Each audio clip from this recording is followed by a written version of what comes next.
Siang itu terdengar suara bising yang berasal dari benturan besi. Di sebuah gubuk terbuat dari bambu, warga biasanya menyebut pos atau pabrik pengolahan pandai besi. Kampung Dokdak namanya. Dokdak berasal dari bahasa Sunda yang artinya suara benturan keras dari pukulan besi.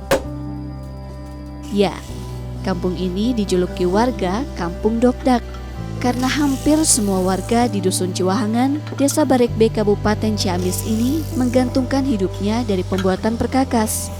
Tak ayal, Kampung Dokdak ini telah tersohor oleh masyarakat luas.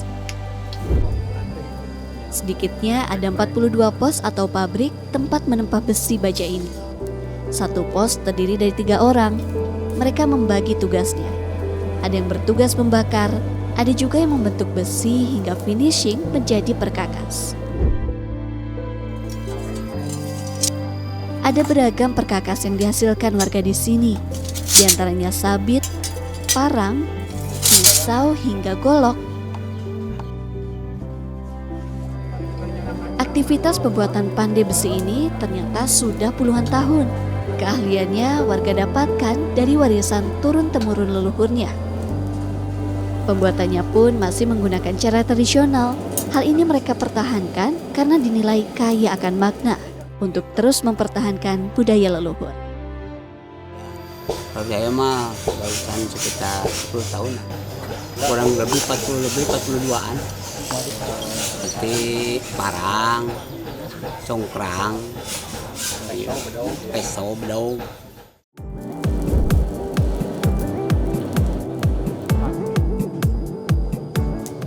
Dalam sehari, perajin bisa memproduksi puluhan perkakas ukuran kecil hingga sedang. Bahan yang mereka gunakan besi per yang mengandung baja, sehingga kualitas yang dihasilkan tajam dan kuat. Dari satu perkakas mempunyai nilai jual dari 10.000 hingga 20.000. Pemasaran pandai besi dari Kampung Dokdak ini sudah menjangkau luar daerah. Bahkan, perajin mengaku sering mendapatkan pesanan dari luar daerah Jawa Barat. Kalau seandainya parang bisa satu hari satu kodi, satu tempat. Nah, dari 10.000 sampai 20. Pasar-pasar banyak cari, Ciamis, Tasik. Terus di gagangan banyak, terus di gagangan. Selain untuk meningkatkan ekonomi warga sekitar, Kampung Dokdak sendiri bisa dijadikan rujukan sebagai kampung wisata edukasi dengan beragam kearifan lokal.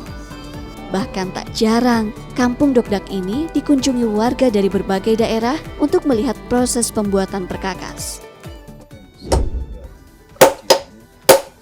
Ini bisa saja ini dikembangkan menjadi suatu wisata edukasi baik budaya maupun untuk kearifan lokal.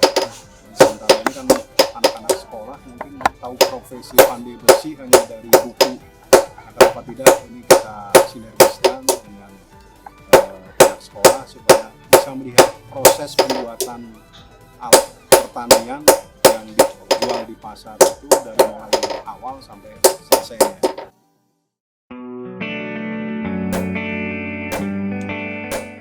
Di sisi lain, keinginan perajin sendiri belum sinkron dengan pihak pemerintah setempat. Kendala yang acap kali mereka hadapi tak lain adalah permodalan.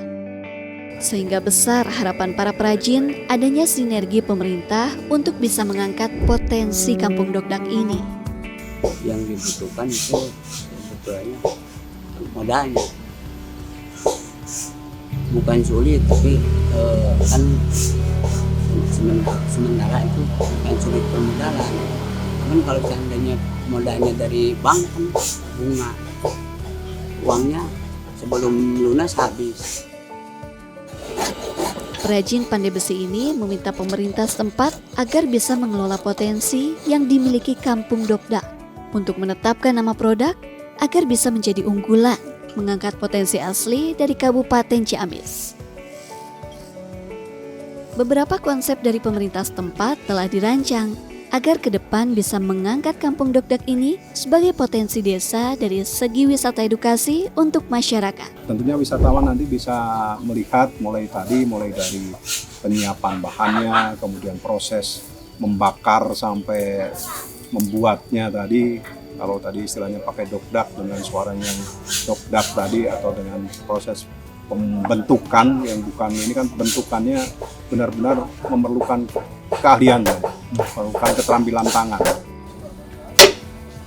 Kemarin kami pada saat evaluasi RAPBDes, kita minta dari desa, kita harapkan juga potensi-potensi yang ada di desa ini kemudian kita gali, kita sinkronkan dengan kebutuhan dari masyarakat perajin itu sendiri, apa yang mereka butuhkan. Ini bisa didukung oleh desa. Para perajin pandai besi hingga kini telah mempersiapkan pelatihan bagi para pemuda setempat agar nantinya warisan leluhur ini akan tetap bertahan.